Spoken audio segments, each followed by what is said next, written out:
بسم اللہ الرحمن الرحیم۔ دوستو، حضرت یوسف علیہ السلام حضرت یعقوب علیہ السلام کے بیٹے اور اسحاق علیہ السلام کے پوتے اور حضرت ابراہیم علیہ السلام کے پڑپوتے تھے۔ فلسطین میں حضرت یعقوب علیہ السلام کی جائے قیام حبرون کی وادی میں تھی۔ حضرت اسحاق اور حضرت ابراہیم علیہ السلام کا مسکن بھی یہی تھا۔ یوسف علیہ السلام اللہ تعالیٰ کے نبی تھے۔ آپ کا ذکر بائبل میں بھی ملتا ہے۔ آپ کا تعلق انبیاء اللہ کے خاندان سے تھا۔ 11 سال کی عمر ہی میں نبی ہونے کے آثار واضح ہونے لگے۔ قرآن مجید کی ایک سورت ان کے نام پر بھی ہے۔ قرآن نے یوسف علیہ السلام کے قصے کو احسن القصص کہا ہے۔ سورہ انعام اور سورہ غافر میں بھی ان کا ذکر آیا ہے اور آپ نے 120 سال کی عمر پائی ہے۔ دوستو، آج کی اس ویڈیو میں ہم حضرت یوسف علیہ السلام کی زندگی میں آنے والی پریشانیاں اور معجزات و واقعات کے متعلق آپ کو بتائیں گے کہ کس قدر آزمائشوں کے باوجود بھی حضرت یوسف علیہ السلام نے اللہ کی رسی کو مضبوطی سے تھامے رکھا۔ جب حضرت یوسف علیہ السلام کے بھائیوں نے آپ کو کنویں میں ڈالا تو اللہ تعالیٰ نے آپ کی حفاظت کے لیے اور کنویں میں تنہائی و وحشت دور کرنے کے لیے آپ کے پاس جنت سے غلام بھیج دیے۔ حضرت یوسف علیہ السلام کو ان کے بھائیوں سے مالک بن زار نامی مصری شخص نے خریدا تھا۔ اس نے بچپن میں خواب دیکھا تھا کہ کنعان کی سرزمین پر سورج آسمان سے اتر کر اس کی آستین میں داخل ہوا، پھر نکل کر اس کے سامنے کھڑا ہو گیا۔ اس کے بعد ایک سفید بادل سے اس پر موتی برسے، جنہیں چن کر اس نے اپنے صندوق میں بھر لیا۔ اس خواب کی تعبیر اسے یہ بتائی گئی کہ اسے ایک غلام ملے گا جو حقیقت میں غلام نہ ہوگا۔ اس کی برکت سے وہ اتنا دولت مند ہو جائے گا کہ اس کے اثرات قیامت تک اس کی اولاد میں باقی رہیں گے۔ اس کی دعا کی برکت سے وہ جہنم سے نجات کا اور جنت کا حقدار ٹھہرے گا۔ اس کی اولاد کثیر ہو گئی اور ہمیشہ اس کا نام و ذکر باقی رہے گا۔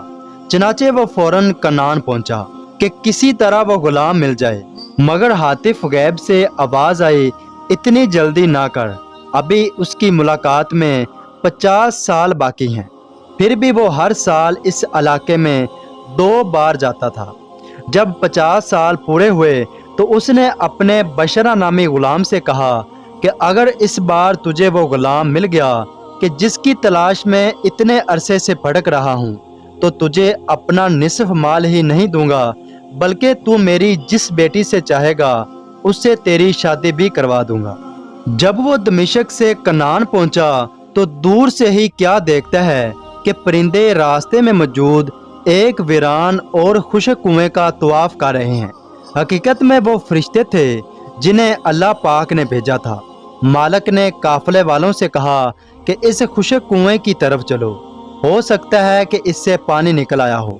جب وہ کنویں کے قریب پہنچا اور اس کی سواریوں کے جانور یعنی گدھوں اور اونٹوں نے حضرت یوسف علیہ السلام کی خوشبو سونگھی تو وہ اپنی پیٹھ کا بوجھ پھینک کر کنویں کی طرف دوڑنے لگے۔ مالک نے قافلے والوں کو مناسب مقام پر ٹھہرا کر اپنے غلام بشرا اور خادم معمل کو ایک ڈول دے کر پانی لانے کے لیے کنویں کی طرف بھیجا۔ ادھر حضرت جبرائیل علیہ السلام نے حاضر خدمت ہو کر حضرت یوسف علیہ السلام سے عرض کی کہ آپ کو یاد ہے کہ ایک دن آپ نے شیشے میں اپنا حسن و جمال دیکھا تو دل میں کیا کہا تھا؟ ارشاد فرمایا، ہاں مجھے یاد ہے۔ کہا تھا کہ اگر میں غلام ہوتا تو کوئی بھی میری قیمت ادا نہ کر پاتا۔ عرض کی، آج وہی دن ہے، چلیے اپنی قیمت دیکھ لیجئے۔ جب آپ ڈول میں بیٹھ کر باہر آئے تو معمل خادم پکار اٹھا، اے بشرا، یہ تو وہی غلام ہے جسے ہم 50 سال سے تلاش کر رہے ہیں۔ چنانچہ انہوں نے فوراً آپ کو قافلے میں چھپا لیا۔ دوسری طرف صبح کے وقت آپ کے بھائی آپ کو دیکھنے کے لیے آئے تو کنویں میں نہ پا کر قافلے والوں کو گھیر لیا اور ان سے کہنے لگے کہ ہمارا ایک غلام بھاگ گیا ہے۔ ہمیں معلوم ہوا ہے کہ وہ اس کنویں میں چھپا ہوا تھا اور تم لوگوں نے اسے نکال لیا ہے۔ ہمیں بتاؤ کہ تم نے اس کے ساتھ کیا کیا ہے، اسے ہمارے سامنے لاؤ، ورنہ ہماری ایک پکار پر तुम्हारी रूहें तुम्हारे जिस्मों से जुदा हो जाएंगी। हजरत यूसुफ अलैहिस्सलाम भी इनकी बातें सुन रहे थे। चनाचे उन्होंने काफले वालों से फरमाया कि इनके सामने जाने दिया जाए। जब आपके भाइयों ने आपको देखा तो वो आपके पास आकर कहने लगे कि अगर आपने गुलामी का इकरार कर लिया तो आप महफूज रहेंगे, वरना हम आपको वाकई कत्ल कर देंगे। तो आपने काफले वालों से फरमाया, ये लोग सच कह रहे हैं, यही मेरे घर वाले हैं और मैं वाकई गुलाम हूँ। फिर जब अमीर काफिला मालिक ने आपसे ये पूछा कि इस वीरान कुएं और अपने भाइयों से आप कैसे महफूज रहे, तो आपने इरशाद फरमाया, ला इलाहा इल्लल्लाहु मुहम्मद रसूलुल्लाह की बरकत से। बहरहाल अभी तक मालिक को चूँकि हजरत यूसुफ अलैहिस्सलाम के गुलाम होने पर यकीन न आया था, इसलिए उसने एक बार फिर आपसे पूछा कि आप हकीकत में कौन हैं। इरशाद फरमाया, मैं गुलाम हूँ, मगर इस बार ये कहते हुए इशारे से यह भी इजहार कर दिया कि मैं इनका नहीं बल्कि अल्लाह का बंदा हूँ। मालिक बिन जार चूँकि हर कीमत पर आपको अपने पास रखना चाहता था, लिहाजा उसने आपके भाइयों से कहा कि अपने इस गुलाम को कितने में बेचोगे। बोले, अगर तुम इसके ऐबों के बावजूद भी इसे खरीदना चाहते हो तो हमें कोई एतराज नहीं है। मालिक ने फौरन रजामंदी का इजहार कर दिया। हजरत यूसुफ अलैहिस्सलाम ये सब देख रहे थे और सोच रहे थे कि इनके भाई कसीर मालो दौलत मांगेंगे, मगर आपके भाइयों ने मालिक बिन जार के पेश करदा कसीर दरहम और दिनार में से सिर्फ मुट्ठी ही भरी। चनाचे उनके हस्बो मंशा उन्हीं रकम अदा करने के बाद मालिक बोला कि कोई ऐसी तहरीर भी लिख दो कि ये तुम्हारा गुलाम था और तुमने उसे मुझे बेच दिया है। लिहाजा उन्होंने ये सब भी लिख दिया।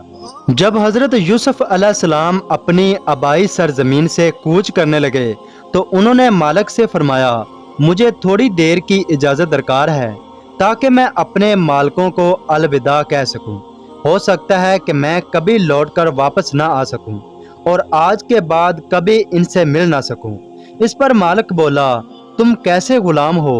उन्होंने तुम्हारे साथ जो सलूक किया है अब भी तुम ऐसा चाहते हो? इरशाद फरमाया, हर फर्द का फेल इसके ज़रफ़ के मुताबिक होता है। बहरहाल इजाज़त मिलने पर जब भाइयों के पास गए तो फरमाया, तुमने मुझसे अगरचे शफकत भरा सलूक नहीं किया, मगर मेरी दुआ है कि अल्लाह पाक तुम सब पर रहम फरमाए। इस तरह तुम सब ने तो मुझे मकाम ज़िल्लत पर पेश कर दिया है, मगर मेरी दुआ है कि अल्लाह पाक तुम्हें इज़्ज़तें अता फरमाए। तुमने भले मुझे बेच दिया है, मगर मेरी दुआ है कि अल्लाह पाक हमेशा तुम्हारी हिफाजत फरमाए। इसी तरह तुमने भले मुझे बेयारो मददगार बना दिया है, मगर मेरी दुआ है कि अल्लाह पाक हमेशा तुम्हारी मदद व नुसरत फरमाए। इसके बाद आप रोने लगे और आपके तमाम भाई भी रोने लगे और बोले, हम अपने फेल पर शर्मिंदा हैं, मगर हम आपको वापस नहीं ले जा सकते। एक बार आपके ज़माने में लोग कहत में मुबतला हो गए और भूख से हालत इंतहाई तशवीशनाक हो गई और लोगों ने आपसे शिकायत और फरियाद की। लिहाजा आपने बारगाहे खुदावंदी में लोगों पर रहम की दुआ की, तो इसके बदले अल्लाह ताला ने फरमाया कि मैं तुम्हारा जमाल लोगों के लिए गज़ा बना दूंगा। चनाचे आपने लोगों को जमा किया और उन्हें अपना चेहरा दिखाया तो लोगों की भूख जाती रही और बाकी 40 दिन भी लोगों ने इसी तरह गुजारे। एक मर्तबा एक मादरजाद अंधा लड़का आपकी खिदमत में पेश किया गया ताकि आप इसकी आंखें ठीक कर दें। चनाचे आपने अपना नूरानी चेहरा जब इस लड़के की तरफ किया और आपके चेहरे की रोशनी और शुआएं इस पर पड़ीं तो अल्लाह पाक ने उसे आंखें अता फरमा दी। दर्दे मंसूर में है कि आप अलैहिस्सलाम जब मिस्र की गलियों में चलते तो आपके चेहरे की चमक दीवारों पर इस तरह पड़ती जिस तरह पानी और सूरज की चमक दीवारों पर पड़ती है। दोस्तों, हम उम्मीद करते हैं कि हमारी वीडियो आपको पसंद आई होगी, इसलिए वीडियो को लाइक और दोस्तों के साथ शेयर ज़रूर करें। और अगर आप हमारे चैनल पर नए हैं तो हमारे चैनल को सब्सक्राइब भी कर लें ताकि इस तरह के मज़ीद इस्लामी वीडियो और वाक़यात आप तक बर वक्त पहुँचते रहें। शुक्रिया।